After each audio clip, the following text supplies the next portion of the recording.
மதுபான கொள்கை முறைகேடு வழக்கில் கைது செய்யப்பட்டதை எதிர்த்து கெஜ்ரிவால் தொடர்ந்த வழக்கு தள்ளுபடி செய்யப்பட்டிருக்கிறது. இதுகுறித்தான முழு விவரங்களுடன் இணைகிறார் செய்தியாளர் ராஜகுமரன். விவரங்கள் என்ன? அரவிந்த் கெஜ்ரிவால் ஜாமீன் கேட்டு மனு தாக்கல் செய்திருந்த நிலையில் அந்த மனு தள்ளுபடி செய்யப்பட்டிருக்கின்றது. அமலாக்கத்துறையால் கைது செய்யப்பட்டிருக்கக்கூடிய அரவிந்த் கெஜ்ரிவால் தொடர்ந்து சிறையில் இருக்கக்கூடிய சூழ்நிலை உருவாகி இருக்கின்றது.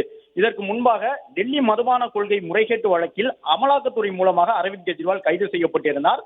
அவரிடம் 4-5 நாட்கள் தனியாக அமலாக்கத்துறை சார்பில் விசாரணை நடைபெற்று அதன் பிறகு நீதிமன்ற காவலில் அவர் வைக்கப்பட்டிருந்தார்.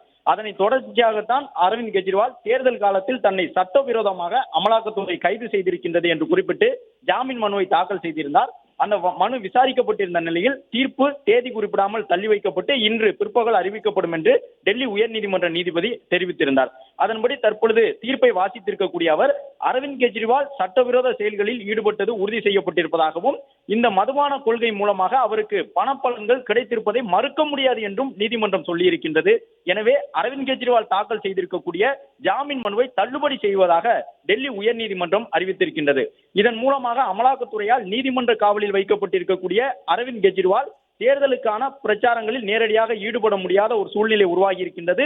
தொடர்ந்து அவர் நீதிமன்ற காவலிலேயே இருக்கக்கூடிய நிலை உருவாகி இருக்கின்றது. அரவிந்த் கெஜ்ரிவால் மற்றும் ஆம் ஆத்மி கட்சி மீதான இந்த மதுபான முறைகேட்டு கொள்கை என்பது 2021 காலகட்டத்தில் டெல்லி பகுதியில் இருக்கக்கூடிய மதுக்கடைகள், அதற்கு முன்பாக டெல்லியில் அரசாங்கமும் தனியாரும் இணைந்து மதுக்கடைகளை நடத்தியிருந்தார்கள். டெல்லியில் இருந்த 850 மதுக்கடைகளில் 60% கடைகள் வரை தனியாரால் நடத்தப்பட்டது, 40% மதுக்கடைகள் அரசாங்கத்தின் மூலமாக நடத்தப்பட்டிருந்தது. இவ்வாறு இருந்த அந்த மதுக்கடைகளை முழுவதுமாக தனியாருக்கு கொடுப்பதாக மதுபான கொள்கையை வகுத்திருந்தார்கள் 2021ஆம் ஆண்டு. அது மட்டுமல்லாமல் டெல்லியில் மது அருந்துவதற்கான குறைந்தபட்ச வயது வரம்பு என்பது 25ஆக இருந்தது. அதை 21ஆக குறைத்திருந்தார்கள். இவ்வாறு மது அருந்துவதற்கான வயது வரம்பை 25லிருந்து 21ஆக குறைத்ததுடன் அரசாங்கம் மது விற்பனையில் ஈடுபடாது, முழுவதுமாக தனியார் மட்டுமே மது விற்பனையில் ஈடுபடும் 850 மதுக்கடைகளையும் தனியாரே நடத்தும் என்று மதுபான கொள்கைக்கான விதிகளை வகுத்திருந்தார்கள். அது மட்டுமல்லாமல் மது உற்பத்தியில் ஈடுபடக்கூடிய நிறுவனங்கள் MRP என்று சொல்லப்படக்கூடிய அந்த அதிகபட்ச சில்லறை விலையை காட்டிலும் குறைந்த விலைக்கு மது விற்பனை செய்வதற்கு எந்த ஒரு தடையும் இல்லை என்று சொன்னார்கள். இது மிகப்பெரிய மதுபான ஆலை நடத்தக்கூடியவர்களுக்கு சாதகமாக சொல்லப்பட்ட முடிவு என்று விமர்சனம் எழுந்தது. அதன் பிறகுதான் அந்த மாநிலத்தினுடைய துணைநிலை ஆளுநராக இருந்தவர் அதற்கு எதிர்ப்பு தெரிவித்திருந்தார்.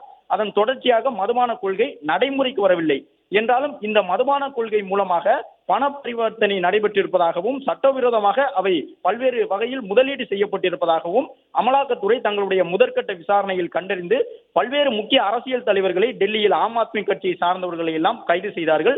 அதில் முக்கியமானவர் மணீஷ் சிசோடியா, டெல்லியினுடைய துணை முதலமைச்சராக இருந்தவர், கலால் துறையினுடைய அமைச்சராக இருந்தவர். சத்யேந்தர் ஜெயின் அரவிந்த் கெஜ்ரிவாலுக்கு அடுத்த நிலையில் மிக முக்கியமான ஆம் ஆத்மி கட்சியின் முகமாக இருந்தவர். தேர்தலில் அவருடைய ஈடுபாடு அதிகமாக இருக்கும் அந்த சத்யேந்தர் ஜெயினும் கைது செய்யப்பட்டார்.